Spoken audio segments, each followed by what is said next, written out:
dipersembahkan oleh Luwak White Coffee.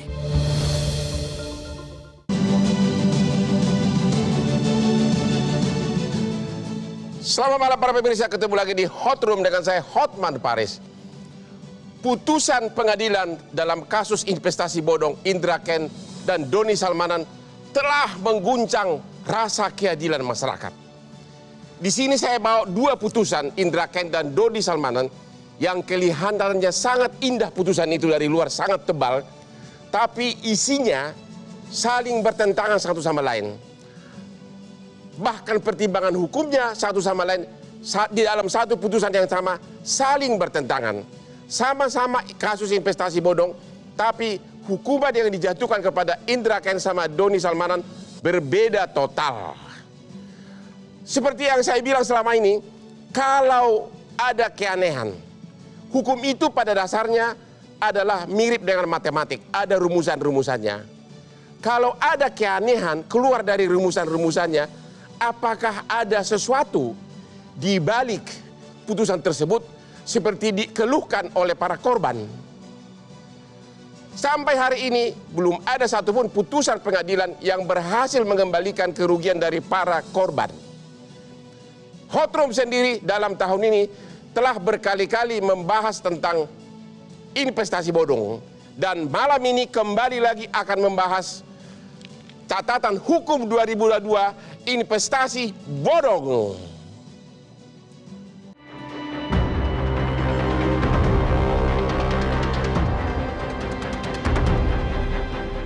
Pasti untung, garansi, titip dana, kelola Jadi dana, kalau jangan ada- percaya. Pendekatan keadilan tidak sekedar retributif, tetapi adalah restoratif. Ya. Justice harus dikedepankan. Mendiamkan hal yang sejelas mata ngelihat bahwa ini nggak benar gitu. Bahwa mau melakukan untuk kepentingan masyarakat, segera berkoordinasi dengan PPATK, dengan kepolisian, biar kepolisian untuk menindaklanjuti apa yang menjadi proses pidana mereka-mereka yang ilegal. Saudara Indra maupun DS kami terapkan pasal penipuan itu ya. 378. 378 dan Tapi tentu cuma 4 tahun, Pak. kan ada penipuan Undang-Undang ITE dan juga kita lapis dengan TPPU-nya. Kita harus selain menegakkan hukum, kita harus melindungi masyarakat dari bahayanya investasi bodong ini. Terima kasih Pak Ahmad.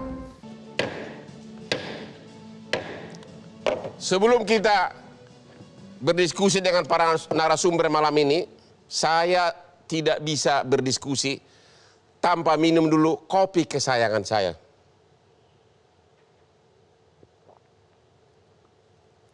Oke, enak banget kopinya. Hot Room sudah mengundang OJK, DPR, tapi semuanya berhalangan hadir, ya. Dan malam ini kita akan bertanya pertama kepada Bapak Albert Nobel. Albert Nobel adalah mengaku sebagai salah satu korban dari kasus Doni Salmanan. Ya, betul Bang. Oke, Anda yang teriak-teriak di persidangan. Betul Bang. Bisa nggak ceritakan berapa kerugian saudara dan kenapa Anda teriak-teriak? Buka aja itunya, maskernya. Saya mengalami kerugian 268 juta. Oke, terus kenapa Anda teriak-teriak begitu vonis dibacakan? Sangat kecewa karena hasil tuntutan JPU dengan keputusan hakim itu sangat ganjil sekali. Di mana jomplang. keganjilannya? Yang pertama dari tuntutan 13 tahun bisa jadi 4 tahun. Satu. Yang kedua, sejarah pertama yang menurut saya pribadi dikembalikan ke terdakwa. Harta dari terdakwa Betul. dikembalikan ke terdakwa, tidak lagi. disita. Tidak disita. Anda mencurigai sesuatu atau apa? Betul sekali Bang Hotman, karena seminggu sebelum keputusan tanggal 8 setelah duplik pagi, Ya. malam-malam saya mendapat informasi dari rekan sendiri bahwa siap-siap untuk para korban Doni Salmanan akan kecewa dan sangat kecewa karena hukuman Doni Salmanan sangatlah ringan dan juga si harta yang disita dikembalikan Doni Salmanan. Anda sudah tahu, udah bocor sebelumnya? Iya. Apa itu sumber bisa dipercaya? Itu dia, makanya sebelum hari H kita masih keep informasi tersebut. Ya. Sampai tanggal 15 tersebut kita prepare untuk bikin video dan banner. Ya. Dan pada saat hasilnya sesuai, makanya kita bentangkan banner tersebut dan kita merasakan kekecewaan yang begitu dalam. Jadi para korban sudah dapat bocoran putusannya bakal sangat ringan. Betul sekali. Menguntungkan Doni Salmanan. Iya, betul. Hanya 4 tahun. 4 tahun. Dan juga Lamborghini-nya Balik dan mobil mewah yang lain akan kembali ke Doni Salmanan. Betul sekali. Nanti dia akan berlomba dengan saya naik Lamborghini kali. Ya? Iya Bang Gota. Itu aja. Apa lagi keluhan Satu saudara? lagi, ini bagi dia mungkin uang korban dengan nilai 17 M itu mungkin kecil bagi dia, tapi bagi kita uang segitu tuh sangat berarti. Jadi Karena apa yang menurut Anda tidak adil majelis hakim di sini? satu, dari TPPU sudah jelas bahwa di sini ada pencucian uang, Ya. tapi tidak ada Ya. di putusan tersebut. Terus di sini kan ada apa penipuannya segala macam ini konsumen, Ya. itu udah jelas kena ITE-nya. Ya. Yang dirugikan konsumen. Ya. Kan udah jelas harusnya dibalikannya ke konsumen. Seperti itu Bang Otman. Oke, kalau gitu kita lihat dulu grafis perbandingan berikut ini. Nah, ini dia nih. Oke, 144 orang di sini, 108 orang. Indra Ken, kerugian masyarakat 83 miliar. Di sini kerugian masyarakat 24 M. Jumlah aset yang disita dari Indra Ken 57,2 M disita untuk negara. Jumlah aset dari Doni Salmanan yang beruntung ini 64 M dikembalikan kepada Doni Salmanan, dianggap itu merupakan hasil bisnis yang sah. Nah, itu dia. Inilah yang membuat masyarakat bertanya-tanya. Ya, kok kasus sama tapi isi putusan berbeda. Berbeda sangat jauh. Tuntutan jaksa 15 tahun, denda 10 M Indra Ken, vonis 10 tahun. Ya. Denda 5 M. Ya, itu Indra Ken. Doni Salmanan 4 tahun, denda hanya 1 M, asetnya dikembalikan kepada Doni Salmanan. Di sini terbukti TPPU, di sini tidak terbukti TPPU. Di sini katanya pencucian uang, di sini tidak. Saya lebih suka nanya dulu kepada Pak Iqbar. Ya. Halo Pak Iqbar. Halo, Bang. Anda sebagai pengacara dari Doni Salmanan.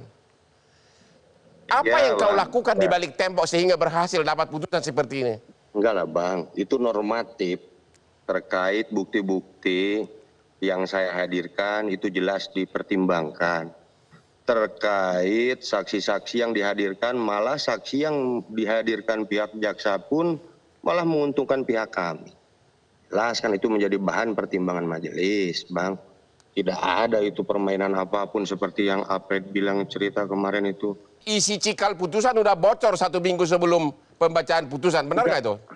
Enggak ada, Bang, itu. Siapa orangnya? Suruh dihadirkan itu si Albert. Awas kalau mau nyebar berita bohong malah dia yang rugi itu. Oke, tahan dulu. Saya mau tanya dulu kepada Ibu Yenti. Oke, tadi Pak Iqbar mengatakan putusannya itu benar. Oke, putusan Doni Salmanan. Cuma di dalam putusan Doni Salmanan disebutkan yang terbukti adalah pasal 28 ayat 1, yaitu menyebarkan keterangan bohong, berita bohong yang menyebabkan kerugian konsumer. Itu, ya. Berarti terbukti ada tindak pidana. Ya. Oke. Ya. Oke. Dan alasan majelis hakim karena katanya dia menyebarkan berita bohong sebagai afiliator. Itu alasannya, makanya 28 ayat 1 terbukti. Tapi kemudian di TPPU-nya yang keahlian Ibu disebutkan dia sah-sah saja sebagai afiliator. Dia melakukan bisnis sah. Sehingga Lamborghini dan hartanya itu adalah dari bisnis sah. Apakah dua bagian dari putusan ini bertentangan satu sama lain? Ya gini kan, TPPU itu kan ada 2 kejahatan. Ada 2 kejahatan. Harus ada kejahatan asal. Kejahatan asal.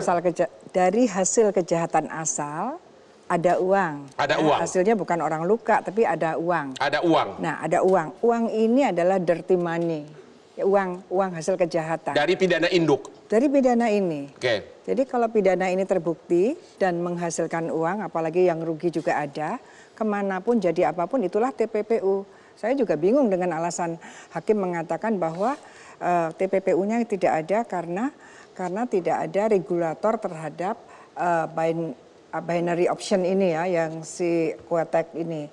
Kan tidak mungkin. Ya, jadi di satu pihak hakim mengatakan bahwa terbukti Doni Salmanan melakukan tindak pidana induk, yaitu menyebarkan keterangan bohong yang merugikan Dan masyarakat. Dia dapat uang dan dia dapat uang. Dan dia dapat uang. Dapat uang. Dia sebagai afiliator berbohong itu ya. Iya, dari berbohong itu kan dapat sesuatu. Kalau bohong saja kan nggak apa-apa. Kalau dapat sesuatu kan sama dengan penipuan sebetulnya. Jadi tapi ada keanehan karena pidana induk sudah terbukti, harusnya tindak pidana pencucian uang juga terbukti. Harusnya begitu. Harusnya kemanapun tindak pidana pencucian uang gitu. Untuk apapun. Dari 62 miliar waktu itu nilainya ya waktu itu ya. Oke, kita istirahat dulu deh. Gua pusing jadinya. Ya.